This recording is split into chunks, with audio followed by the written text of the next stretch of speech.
Welcome to Beyond Graves and Stars. My name's Andy. This is a horror and sci-fi podcast where we talk about mainly classic and forgotten older movies, but also we'll do the odd review for a newer film. And on this week's episode, it wasn't a planned episode at all, but I saw there was a new street trash movie coming out. I wanted to go and see it at cinema, but I missed it. It only got a small release and it was showing in London, and I wanted to go and didn't get a chance to see it. And then while I was in a local DVD store, I saw it was out. It must have come out a few days before that. Snapped it up, bought it, and I'm like, you know what? I'm going to rewatch the original and then get someone to guest with me to talk about this. I don't know if it's a remake. Well, I didn't know if it's a remake or a sequel. I got my friend Martin Briggs, you may know. I'd done a podcast with him a while ago. We'll talk about that when he comes and guests. And he now runs a radio station, internet radio station. So we'll talk about all that with him. Big thanks to Martin for coming on. It's been a long time since I've done a podcast with him. I'm glad that he was up for it because I know he likes the old one, or did like the old one when I spoke to him about it a long time ago. So yeah, I'm excited for this one. Bit of a bonus episode really, as didn't plan it. I've been churning them out. Not hopefully, there'll be at least an episode a month come out of this show, but it's early doors. We've only done a few, so I want to get some out, so there is some content for you to listen to. Follow us on the socials. There's a Facebook page, Instagram page.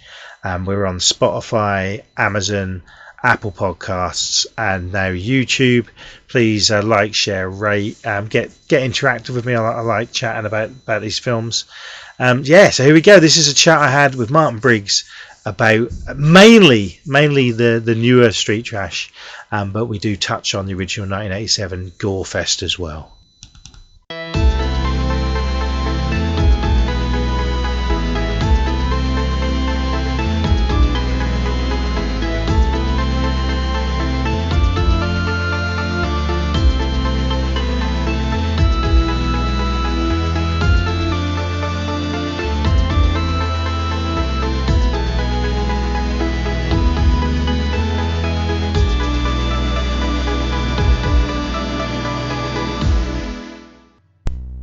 Martin, thanks for joining us. Or me. Thanks for having me, yeah. I always say us. It should be me. But anyway, first time on this podcast, bit of a reunion, because for a few years we've done a podcast together. The Film School Dropouts podcast, yeah, I think we did it was getting on for about 60 episodes in the end, wasn't it? Yeah. And then, basically due to things like lockdown and the service provider we put on all went wrong, didn't it? Yeah, we used to use a provider called Podcast Garden that was ended up being a little bit shady in the end. It didn't have good in sort of website security. No idea who was behind it. So yeah, we did lose some episodes and then rebooted it, I think, at one point. But we tended to focus on current releases, didn't we? And obviously lockdown did make that quite difficult at one point. Yeah, but now you're focusing on radio station. Yeah, so that would be Eastern Alternative Radio. It's easternalternativeradio.co.uk. That the aim of that.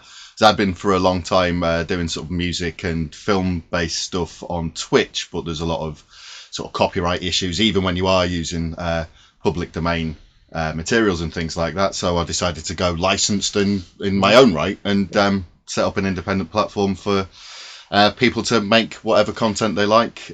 We're only bound by public decency, libel, and defamation laws as an internet provider. So we can effectively do what we like. So yeah, it's all going pretty well. Cause it's not been going that long, has it? At the moment, we're just starting. I think 8 months now. Yeah. It started back in August last year. Been growing it over that time. Started with just me talking to myself, and there's now a team of around about 12 presenters, I think, making a wide variety of content, including your own movie reviews, of course. Yeah, which I'll plug at some point later. So that's really, really interesting. It's really good that you've done that, because it's the sort of thing people talk about doing, they never actually do, and you've. Yeah, and I think a lot of the time when things like that start, it can be set up in ways that require a lot of funding, and the way that we're doing it doesn't really. Yeah. So it doesn't really need to worry too much about income or anything like that. So it's something that we can just keep going on our own terms for as long as we would like to. So that's a good way Yeah, that's really cool. So yeah, you're here first time on this horror and sci-fi podcast, talking about a new movie, Street Trash. Now, when I saw this was coming out, firstly I was confused. I saw there was a screening of it at the Prince Charles Cinema in London, and I thought they were just showing the old movie. Then I saw there was a Q&A, and I looked into who the Q&A was with. And it was with this director, a new director, with a new movie. And I wanted to go to the screening, couldn't. Don't live in London, getting there, money. A lot of reasons why I couldn't go. And I was gutted I missed it. And then literally I was in a shop what sells the Blu-rays, and it was there. It must have come out like the Monday, and I was in the shop that week, and I just had to get it. So it was like double pack with the original, which was pretty cool because I thought I'd lost my copy of the original. Since found it, and I was like, this is even before I'd watched it, because I've only just watched it with you. I'm like, I've got to do a podcast on this, get the word out, because if I didn't follow that cinema that was showing it, I don't know if I'd even known about it. Well, that was the thing. It did take me by surprise. I'm a fan of the original movie, but I only became aware of this one when I saw advertisement for the Blu-ray release that you're talking about, and then thought, well, I need to see that. But it's, as you say, a new director, hasn't done much before. I don't think before this. It's Ryan Kruger, who's a British director. I've just literally looked him up. I know he'd done a film called Fried Barry a few years ago, which is on Shudder, and it's been on I put it on my Shudder watch list when it came out, and I haven't got around to watching it yet. And that's got pretty good reviews. And I think off the back of that, the success of that, he's gone on to do this, which isn't made for a streaming forum. It's got a Blu-ray release. It didn't have a big cinema release. I think that might have been the only screening of it in this country. Yes, seems like it like specialist cinemas at the the most sort of widespread and mainstream, I suppose, wouldn't it have been? Yeah. It's and some confusion apparently even coming from the people who made the film as to whether this is a reboot, a sequel, or whatever else you could call it. Yeah, I mean it's kind of both, isn't it? Because just while we were getting ready, there's a making of on the 10-minute behind the scenes making of on the Blu-ray. I hit play, and Kruger describes it as a reimagining. But yet, when we were watching it, they refer to in the movie a 1986 incident in New York, which I'm assuming is the first film. Has to be the first movie, right? Yeah. And so it does seem like it's set after the events of that, and society has gone even more downhill. Yeah, and you've got a bit of a proper sort of almost cyberpunk-like dystopia. There's a lot of sci-fi elements to this one that are maybe not in the 80s. Exactly, yeah. Should we just quickly talk about the 80s one? I mean, you said it's been a while since you've seen it. Do you remember when you first saw it and your thoughts of it? The first time I saw it, I immediately loved Street Trash. It was exactly what I wanted it to be. Yeah. There's films of that era can often be exactly what they look like they're going to be on the tin, and they can often not be as well. It can often be what you saw in a trailer was the best bit, but I think Street Trash really gives you exactly what you came for all the way through, pretty much, which is disgusting gore, and crude humour as well, which I think both the original and the remake have in abundance, really. Yeah, I put the original on yesterday. I was doing a lot of other stuff, and I watched quite a bit a few years ago. I reckon I've probably seen it 5 or 6 times. Not seen it for years, but I had it on while I was doing other stuff, and still enjoyable. The effects still hold up for old school practical. Very dated, which is a lot of 80s films have, but a lot of things. When you look this film up, people say that there's sexist moments, homophobic moments, and racist moments, but you got to watch it in context. And the people who are acting like that aren't meant to be nice people anyway. No, that's the other thing. It's not like presented to you as something that you would want to emulate or admire. Yeah, exactly. Yeah. So I think I'm not going to say get away with it. I think that was the point. That's why these characters were acting horrible. And there is a subplot in the original of a guy going on a killing spree as well, isn't there? Which isn't in this one, and that's because he's a Vietnam. It's all post-traumatic stress from that. But that's totally But like I say, I watching this, no matter what they've said, as soon as they said the incidents in 1986, I'm like, well, this is a sequel. But very influenced by the original. The same sort of. It's a drink in the original, isn't it? And the Yeah, homeless people are given a drink. Viper, Yeah. isn't it? The very, very thick-looking purple Yeah. substance. Yeah. So it's basically a substance in both movies that the establishment, so to speak, government or whatever, want to get rid of homeless people because they're horrible. Yeah. As in the people doing it are horrible. I'm not calling homeless people horrible. So there's the obvious social commentary there, as crude as it is, and it's not a deep thinking kind of film, but it's reflecting on the way that homeless people are treated in a very exaggerated way. Yeah, but still. Yeah. So we'll mainly talk about the new one and then sort of go into the old one as well. I'd imagine that most people that are interested in 80s gore films will have seen the original Street Trash at this point. And there were other examples of films similar to it, but I'd say Street Trash is probably the most well known of that particular sort of hobo gore subgenre out there. And also, I don't think I mentioned to you before recording. It really reminds me of a trauma film, and I think when I first saw it, I thought it was a trauma film. Very Toxic Avenger, Class of Nukem High. Yeah, truth be told, if you haven't seen Street Trash, but you have seen trauma films and know you don't like them, there's really no point going anywhere near Street Trash either, because you wouldn't enjoy that. Exactly, yeah. For the same reasons. Yeah, but the new one, I think,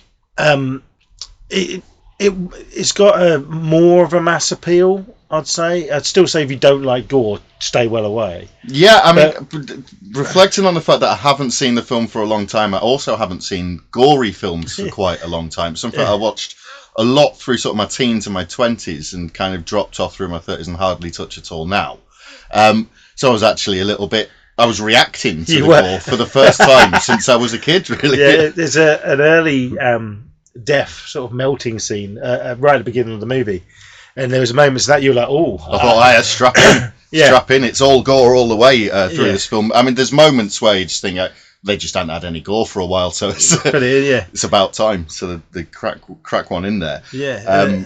Well done, though. Just as well done as the original, probably better, wasn't it? Yeah, I mean, and it is all practical effects. There's no CGI that I noticed anyway. And if there is CGI that I haven't noticed, then it's done well, isn't it? Yeah, exactly.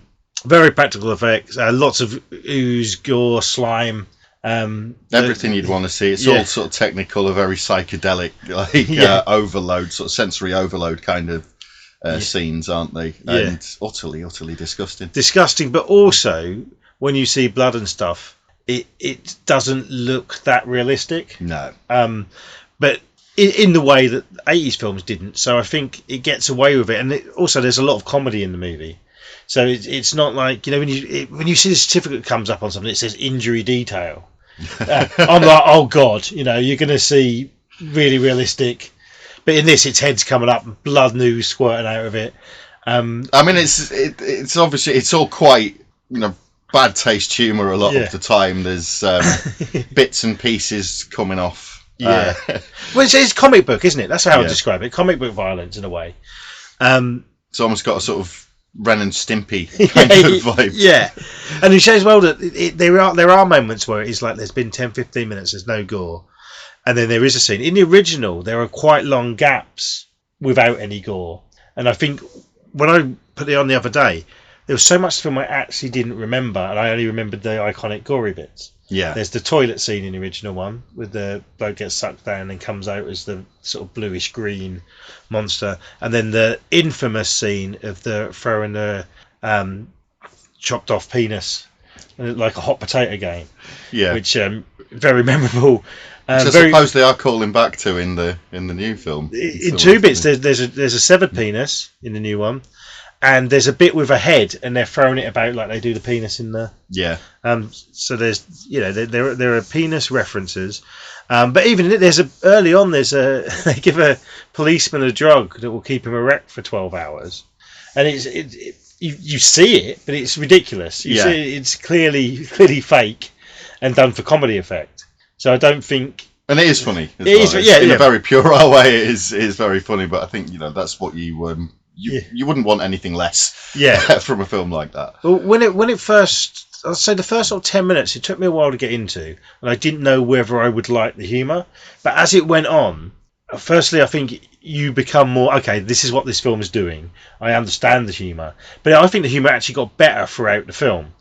You get to know you vibe with it, so to speak. Yeah, spending that bit of time at the start on a little bit of extra character development, I think definitely paid off, especially by comparison to the original film. This new one is it's got more of a coherent plot. It knows what the story it's trying to tell, and it goes about it in the right ways. I thought the pacing was surprisingly good, especially compared to a lot of modern films which just go straight in to action and expect you to get to know characters along the way. This actually took the time to help you get to know them and therefore care about them a little bit more. Yeah, they were very stereotyped characters at times, but again, that's the genre. Yeah, and also there's the joke with the stereotypes as well. But yeah, I was pleasantly surprised with how much I liked the characters. Basically, a group of sort of misfit homeless people, all men, and they befriend a female homeless person, and she becomes part of their group. So in a way, you see it through her. Yeah. And there's two twins who are just like silly. There's the chef and the main sort of hero. Oh, and what's the guy? It's the guy who plays Fry Barry in that movie. Not that I've seen it, but I've seen the poster and trailer, and he's sort of, they're all sort of drinkers, drug addicts, aren't they? And this character can see Two Bits, his name. And they think he's talking to himself, but he sees a little creature. It's just basically a puppet. This little blue man.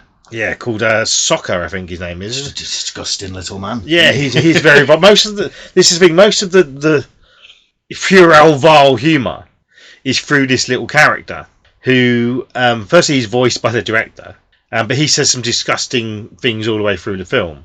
And he's the hallucination of this one guy. Yeah. So it's sort of it's used as an outlet in it for all some of the more shocking things. It's just coming from a delusion. Yeah, I think that's a clever way to do it as well, because you've got like in say Family Guy, because it's a cartoon, they get away with a hell of a lot more. Yeah, and sometimes they'll give lines to the dog that maybe they don't want coming out of one of the adult human characters. Exactly. Yeah. So and I think that is exactly what they do in this. And say get away with it more. It's like, because it's not a real character being that offensive. Okay, it might be this one guy's subconscious, but as the plot evolves, and again, it's supposed to be a disgusting thing that he said. I really liked it was just basically a puppet with probably animatronic eyes. It looked a bit. What puppet did it remind me? Like Ghoulies, that sort of thing.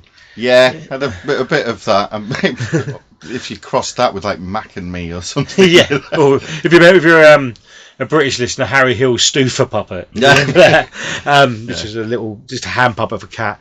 But well done. There's a weird bit where it's like the camera's a character and his thumb keeps sticking up, which freaked me out. So what's going on? But as the film goes on, it happens a few times, and I was chuckling at it by the end. Yeah, the first time I'm like, "What's this?" And through repetition, it ended up being a funny running gag, didn't it? Yeah. You're right. It didn't kind of make sense at first, and sort of a bit like, I hope they're not going to keep doing that. But by the end, and you're seeing like they're doing wide shots that then end up being involved in the action still, and saving the day. So I think it's one of those bad jokes that the more times you tell it, the funnier it gets. Yeah.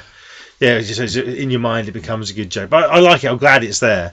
And the chef character, some of the dialogue early on, he's talking about Peter Pan and how dark he thinks Peter Pan is. And I'm like, okay, this sounds like the sort of thing you'd get in a Kevin Smith film or something. Just around. Then he does the same sort of thing about Pinocchio later. And I found the second time it was funny.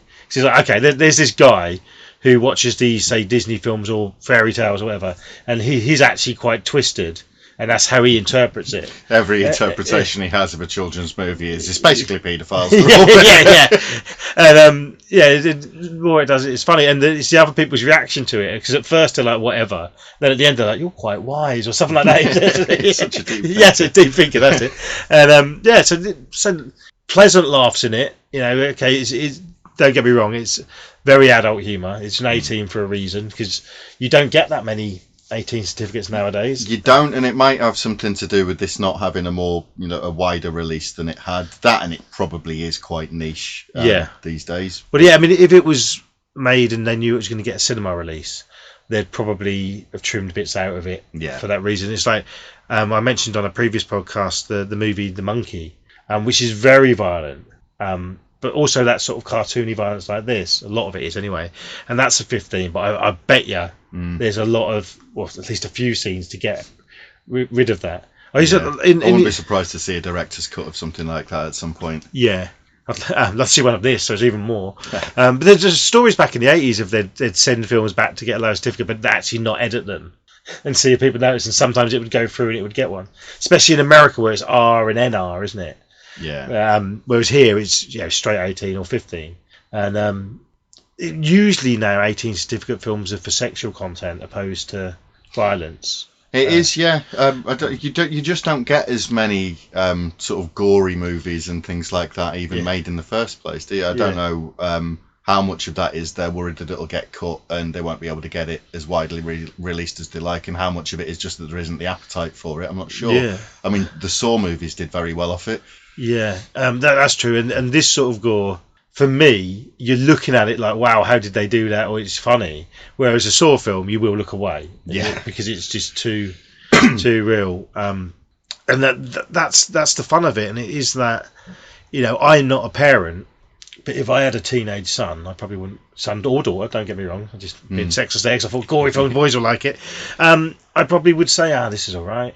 Yeah, I mean, so long as you're providing proper context for everything, then there's really nothing wrong. I think if people wanted to look for offence in a film like this, that you could find it. Oh yeah, definitely, and I think it's put there for that reason. There's a few lines in there, and you'd gone to use the facilities. I won't say what it is, but there was an after credit scene, which is quite rude. Right. I don't want to spoil it, but that's one that is after the credits and it's thrown in clearly for a laugh, involving the puppet. But yeah, there was that, which, it's shock humour.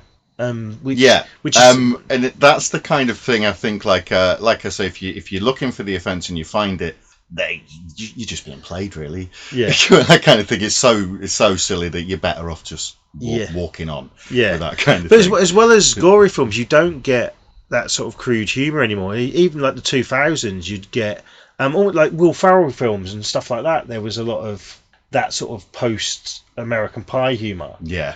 And I think that's a trend. And a lot of people say, you can't say and do that. If the characters are right for the humour, the joke, or what's going on, I think you can still do anything.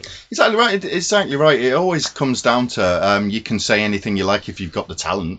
Yeah. But if you're just going to be offensive for offensive sake, then don't be surprised when people are upset with you. I mean, you need to do it well.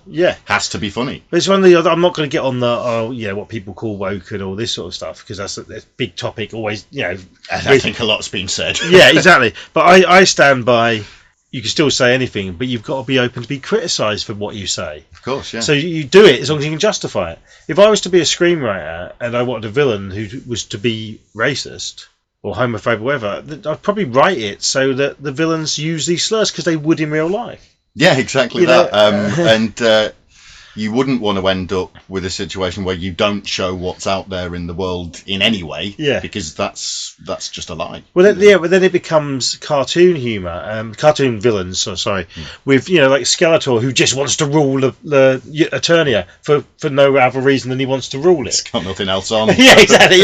Yeah. So I had to do that.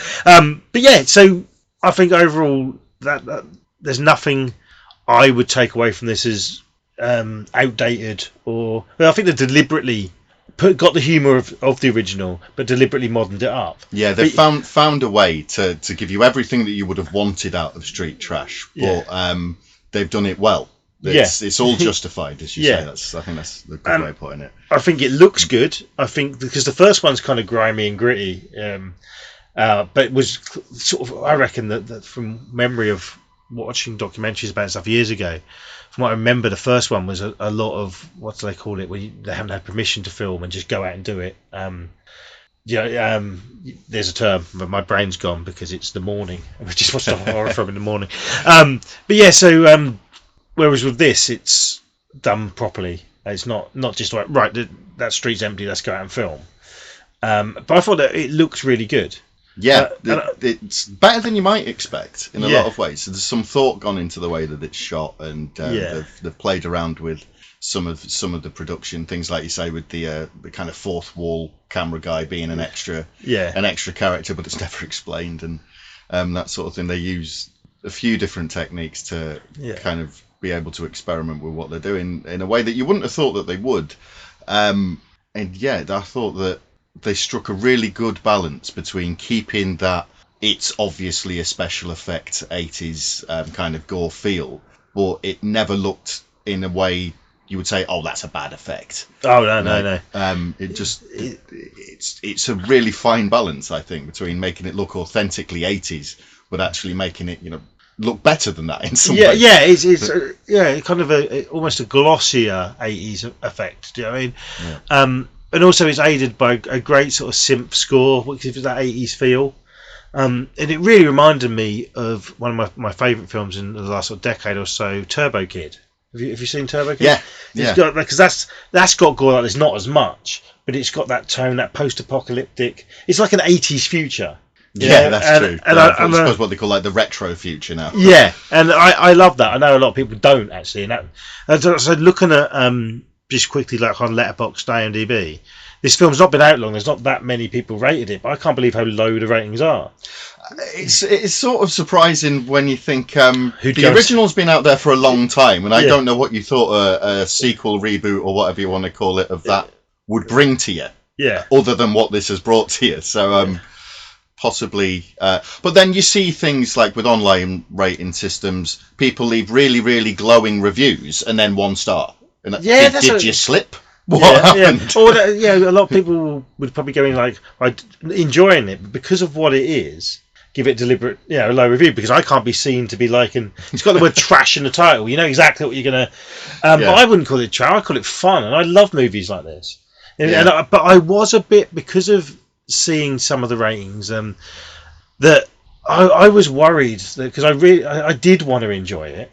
And I will be honest, when I rewatched the original, I admired it more now than I enjoyed it. I admired the effects and how they got it made and how they.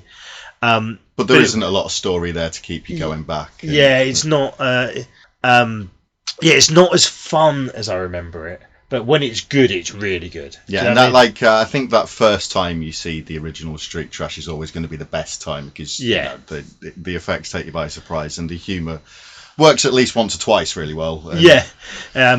But yeah, I mean, it is. It's a term I hate, but it is very of its time, and its time was 38 years ago. Yeah. Whereas this is clearly made by someone who grew up with that, but has got his own take and basically updated it. I mean, it's clearly got approval, because the original director is one of the executive producers on this, which I think would really help, and it did really help. And I don't know. I literally, it's a rare film that, as I mentioned at first, I was a bit there, but as the film went on, I was enjoying it more and more and more.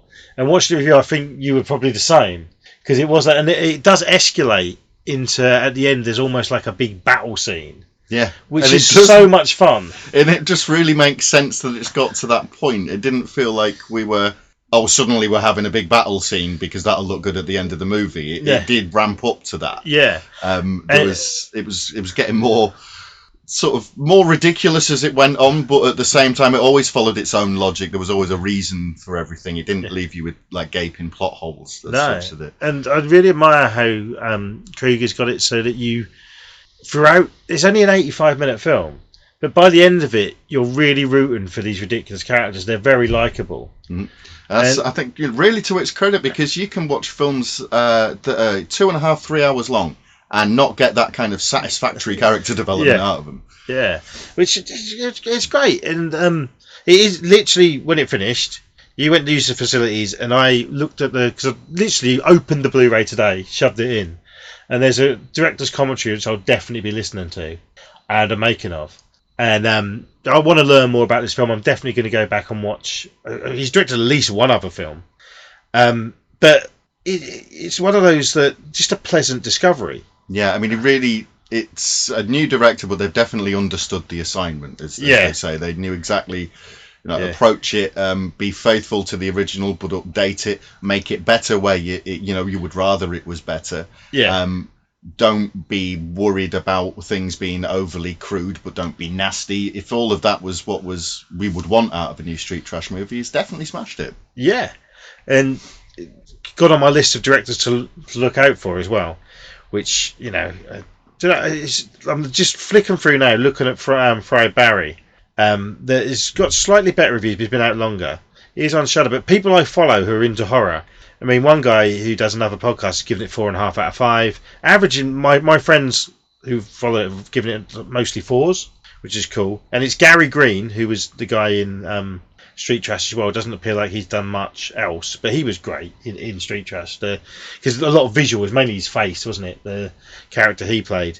But I'm kind of excited now to have found another director that I want to find more of. And he's British as well. He's acted. I think he's an actor first. He was in what's the guy? A Neil Marshall film, post-apocalyptic one. Neil Marshall done Dog Soldiers and stuff. Yeah. And I will say, because I don't think I've seen all of his films, but I've seen, of course, Dog Soldiers. Dog Soldiers and The Descent, I really like. And I've been going through his back catalogue to possibly do a few podcasts on him. And I probably will do that, and it fits into this nicely. But I'll be honest, his films are so hit and miss. Like, so some of them are not just the two big ones. Some of them are really enjoyable. And then I've watched a few and I'm like, oh my God, nearly turned them off, which for me is... I suppose sometimes that comes down to there's films that the directors wanted to make and ones that they made because they needed paying. Yeah, true, yeah. It's I call that Steve Martin syndrome if you look at his comedy sort of history. But yeah, and the performances are what I want to mention. I mentioned the guy who was in Gary Green, who plays 2-Bit. It's kind of a mismatch of different actors, really. I recognised there's a guy called Society in it who sells them the drug, and he's an American Ninja too. That's where I know him from, American Ninja films. He had the feel about him. I didn't recognise him, but I kept feeling like I did because he had the feel of like someone who's done a lot on for theatre, which is obviously like what the character was meant to be, but it was done well enough that I thought, well, maybe he has done a lot of theatre. Yeah, and the guy who played Chef as well, which I don't know. His name is Joe Vaz, but he was in Chronicle, Dread, so he's been in some big films. He was in Grimsby, their Sacha Baron Cohen film. You're from Grimsby, that's why we got that. Of course, yeah. But I liked that character, but also it felt like it was either he was doing a voice that made it sound like it was like a dubbed Italian horror, or they had dubbed it. I don't know. Did like you feel something that? out of a Fulci or Argento film? Yeah, it was strange. I'm not sure whether that's something they're doing on purpose or not.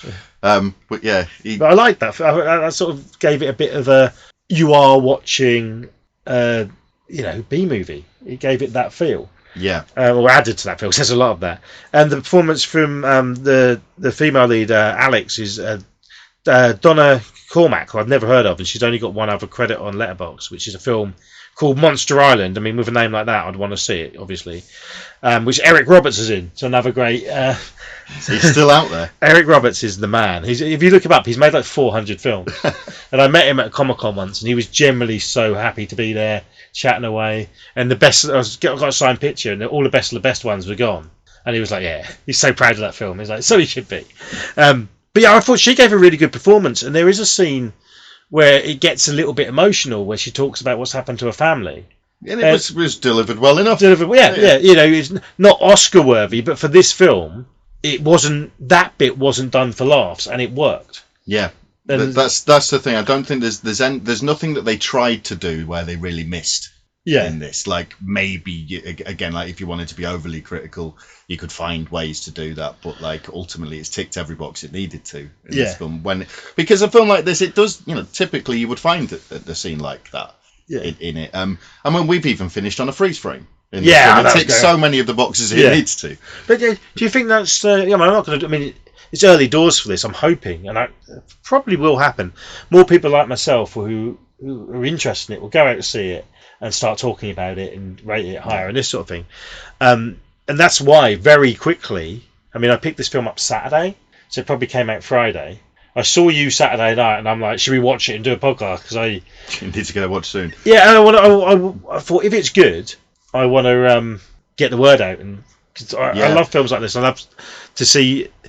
I think the fan base for sort of B movies, gory horror, is one of the better communities for. It's very supportive. Yeah, yeah, and I know a lot of people don't like it, but when I've been to in recent years a few horror festivals. And I'd love to have seen this with an audience. It still might, they still might, because there's the Dead and Buried festival in Sudbury. It's Dead and Subburied. Yeah. And that's just constant films for 3 days, and then you get 10 minutes in between most films and like an hour for lunch, whatever. But it's that talking to everyone in between, usually excitement. And I've been going for about 2 or 3 years. There's been a few films I haven't liked, but then I'll talk to someone who's found bits in that film they do like, and you're like, oh, okay, and you can, do you know what I mean? There's never that, say, I really like the film. I'll never get someone go, well, I didn't, because it's always like, okay, yeah, well, I appreciate what you've said, and I think that it is that supportive behind, and it's passion projects, isn't it? I think that's the thing, where so much of it is being done because people really want it to. Yeah. If they make a profit, they're not going to make a big one. No. So nobody's in it, to get very rich and famous. At that point, when it's about passion, people are going to be more supportive and want other people to succeed, because it's all contributing to a wider thing that we all love. Yeah, and I'm a massive cinema fan, as you know, and I over the years I've grown into more of I will watch the big Hollywood blockbusters now, and I on the it's called Take One, which is on your radio station. I reviewed this week both Bridget Jones and the new Captain America, thinking, oh, not another one of both of those films. And I came away enjoying them both and gave them quite positive reviews. But I didn't enjoy them as much as this. And that's the thing. I think if you suspect you might enjoy Street Trash, you almost definitely will. Yeah. And if you suspect that you won't, you almost definitely won't. Yeah. Because you ought to know. Yeah. It's in the name. Yeah. Yeah. And I don't actually think it's one that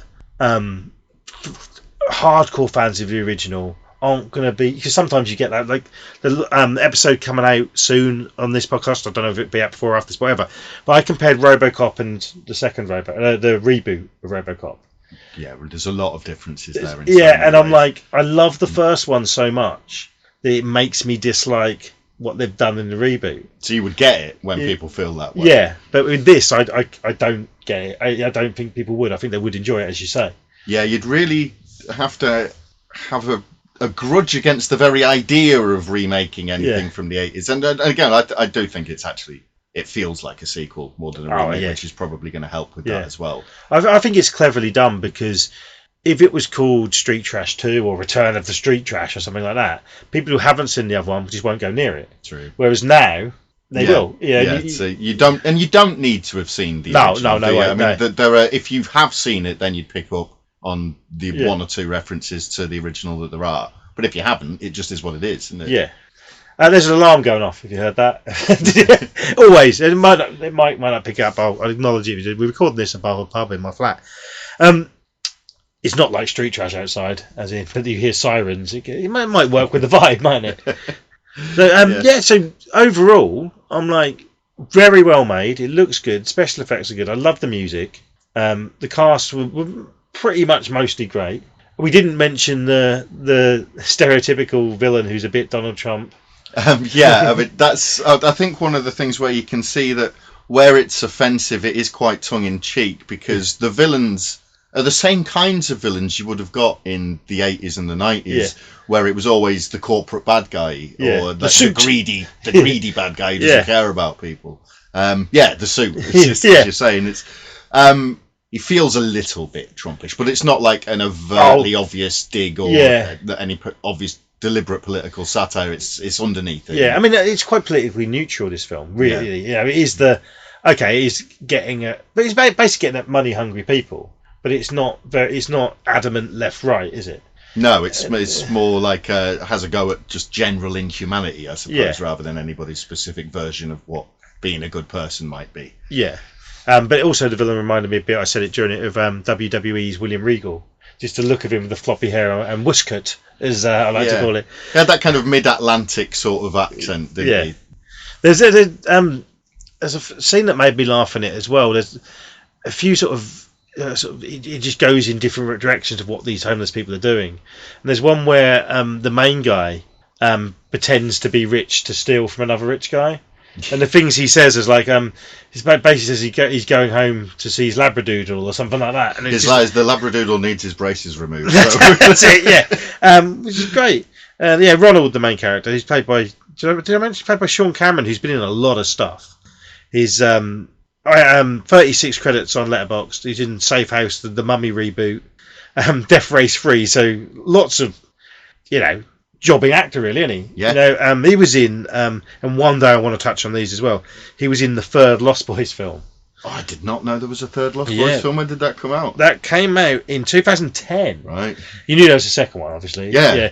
This one came out, and Corey Feldman's in it again, and Corey Helm's actually in it briefly, and it sets up for another film where there'd be more of the characters, and one that didn't do too well. I think it must have done okay.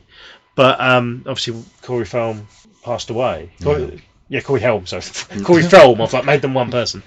So that it never happened. But yeah. So the main guy's good, I think, and he gets that kind of likable. But there's another scene that made me laugh. They're talking about fighting, and he doesn't want to fight, and he's like trying to just. And then he's with Chef, and Chef is like, "Well, I'll do that." And every time he's just stop being an axe. No knives. Yeah, so next time it's an eye gouge instead. yeah, just really well done. Very, very pleasantly. I'm not even sound surprised. This film is exactly what I wanted it to be. Yeah, it's really, really satisfying when a film's. It's not too long. It's not too short. It spends enough time developing the characters so you like them. Yeah. Every box it needed to tick it ticked. So. Have you ever seen any of those? You get sort of sequels to like Doll Man and Puppet Master and stuff. What are 70 minutes long? And half an hour of it is flashbacks to the other film. Yeah, just repackaging things. Yeah, I watched it over Christmas. Silent Night, Deadly Night 2, right? Firstly, brilliant. You must have seen the clip of Garbage Day, and that was like a gif. But the first 40 minutes of that film is the character going to a psychiatrist telling him the first film and flashing back. Which is funny, but it's the film's not that much longer than that. Yeah, So it's only half. And I do like me double bills and that sort of thing. But imagine going to a double bill if you watch a film, and then the next 40 minutes you're just watching the flashbacks. Yeah. And this is cool because this could have been 15 minutes longer in reference to flashback to the original more. Yeah. Oh yeah, well, in general not more. And that's good. And hopefully a younger audience, because there are youngsters getting into horror. You go to a Comic-Con and there's 15-year-olds meeting people who are in Nightmare on Elm Street for 10 minutes, Yeah. So people are liking this, but they might pick this film up, discover it, then go back and watch the original and hopefully enjoy it. I think it is a good jumping off point for sort of 80s gore movies in general. Street trash, you could do a lot worse than that being the first one that you see. Yeah. If you like that, then there's loads of films you should see. Yeah. And if you don't, and we'll probably put Evil Dead on next. Yeah. See how you get on there. Yeah. Because this is the thing, I mean, is it even a horror? It's gory, but it's not scary. Yeah, that's what I mean. I always call them kind of, I don't know if anybody's decided what this genre is called. I always just call them gross out films because they're not really horror movies. I don't think they're trying to scare you. But they are trying to repulse you. Yeah. The Terminator splatter as well, splatter movies. Yeah. Very much. That is it, isn't it? Yeah. But I've always liked stuff like this, and very interesting actually because probably made before this. There's the remake of Toxic Avenger coming out, which has had some distribution troubles, but is in America at least getting a cinema release, and it stars what's the guy from Game of Thrones? I mean, there's so many. Yeah, I don't want to use the wrong term. The shorter fella, who's in Elf as the angry elf, Peter Dinklage. Right. Yeah, he's playing the Toxic Avenger, and this has been on the cards for ages. At one point, there was talk of Arnie being in it, which was oh no, I am the Toxic Avenger. But I'm looking forward to seeing it. But generally, they've been trying to find the level of production it's going to be then, ranging from people who've been in Game of Thrones to Arnold Schwarzenegger. Yeah, I mean, it was at least a decade ago they were talking about Arnie being in it, and it's made now. And I think I'm just terrible with names when I am recording something live. But there's another biggish actor in it as well, and I think it was finished over a year ago, and it's been at film festivals and stuff. But just trouble with distribution, which I'm hoping doesn't mean it's a bad film.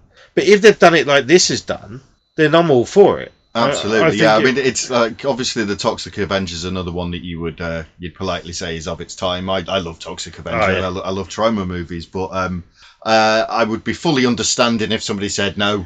Yeah, that's just offensive rubbish as well. Well, I suppose it is. Yeah, I do enjoy it. I've just looked it up, and it's directed by Macon Blair, who had a big sort of Netflix hit with "I Don't Feel at Home in This World Anymore" with Elijah Wood. Do you remember that? I think it was on Netflix, and that was really good. Elijah Wood's in that, and Elijah Wood he is in this Toxic Avenger reboot, as is Kevin Bacon, stars Peter Dinklage, and you'd think with those three names alone, it would have been released by now. Julia Davis, the British comedian's in it as well.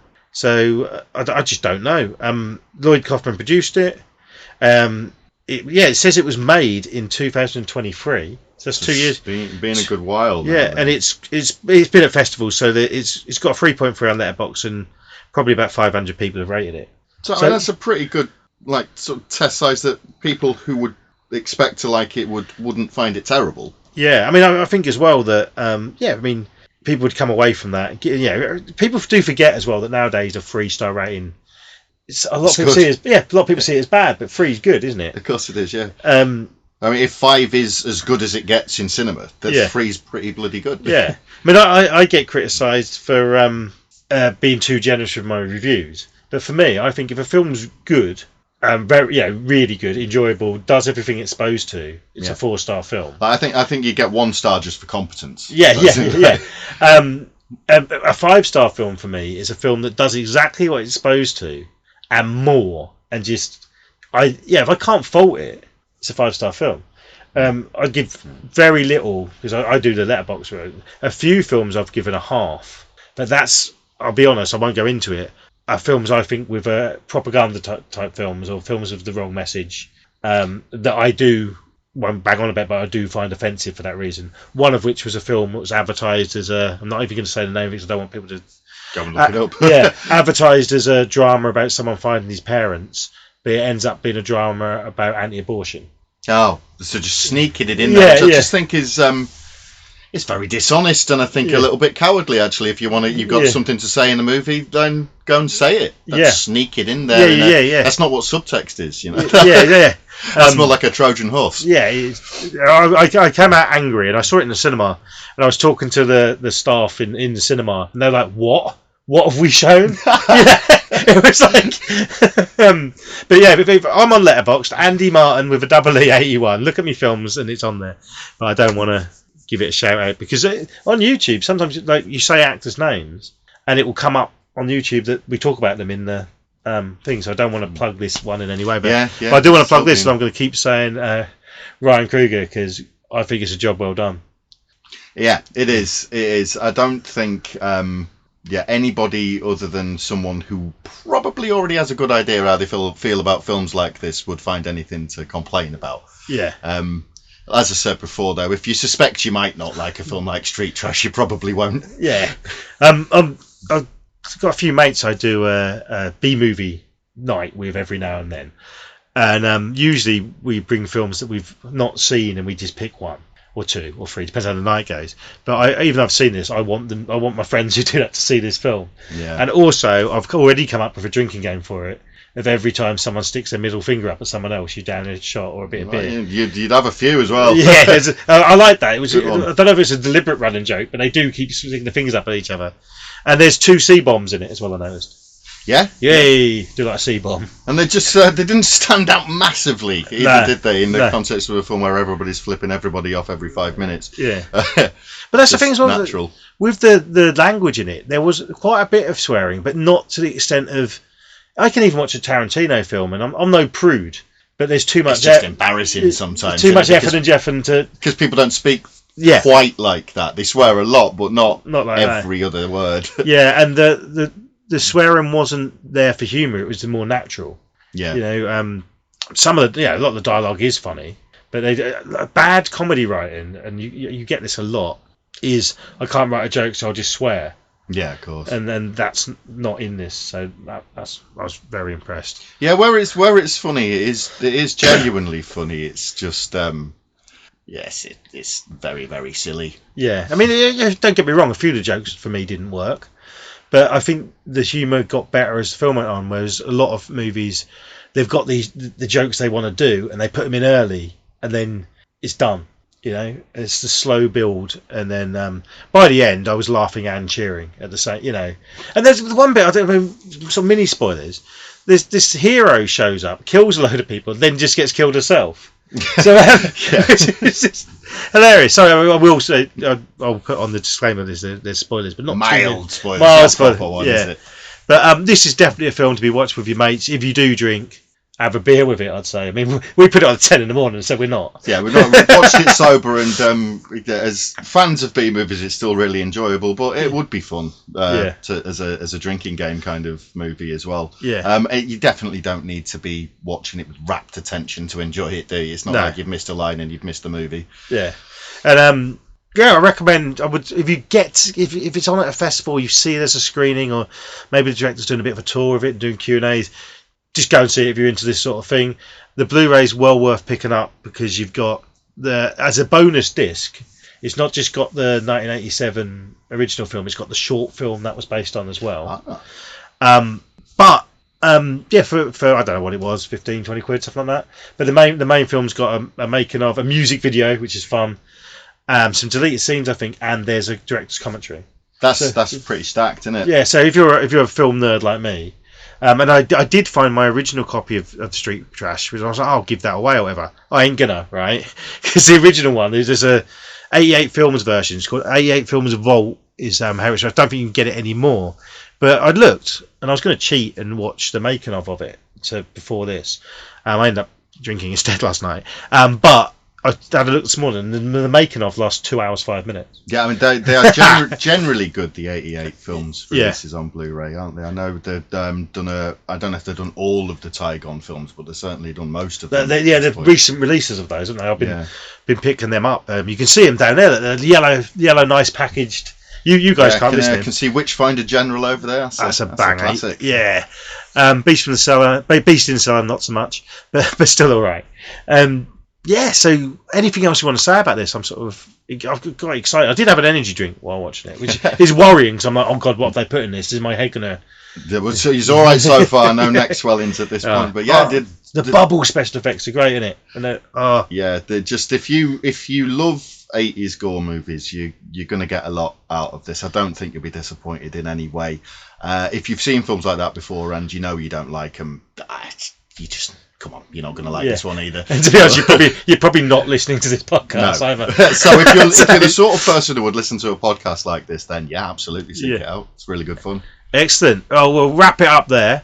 Don't forget to follow us. I'm going to do the corporate plugs now. We're on as Beyond Graves and Stars on Instagram and Facebook, Spotify, Apple Podcasts, Amazon Music. Podcast or Amazon, it's on Amazon, and we're on whatever they call it this week. To be fair. And we're on YouTube as well. There's a YouTube channel. There's a podcast channel thing for it, and I'm under Andy Martin on all the socials. ANDEE, then Martin.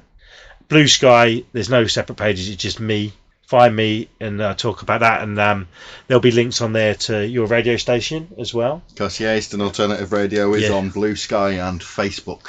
Just look for Eastern Alternative Radio, you'll find it. Yeah, I'd like to say thanks for joining me. I've actually really enjoyed it. We have not done a podcast together for a long time, a few years at least. Yeah, I think I did a little bit for one of the podcasts on. We were talking about The Wicker Man, I think, around the time of the. Oh yes, that was for the only podcast I've done since we last did the film. Yeah, and it's good to do one in person for a good sort of 45 minutes to an hour, because you interviewed me about the Dungeons and Dragons animated series as well for an episode of. That's right. Yeah, one of the shows on Eastern Alternative Radio just looks at kids' TV of the past. Had you on talking about Dungeons and Dragons, which of course is Yeah, a much loved cartoon, isn't it? Yeah. So yeah, we'll end on that because it's 80s nostalgia, and even though I was about 9 when the 80s ended, it's for me the 80s were my youth. It's strange, and you're so younger than me, but I imagine you feel the same. Yeah, I mean, if we start on that, we're going to have to do a whole other episode of a podcast, I think. Yeah, we'll leave it there. But thanks everyone for listening. Do like, subscribe, and all that sort of shiz. Yeah, and keep it gory.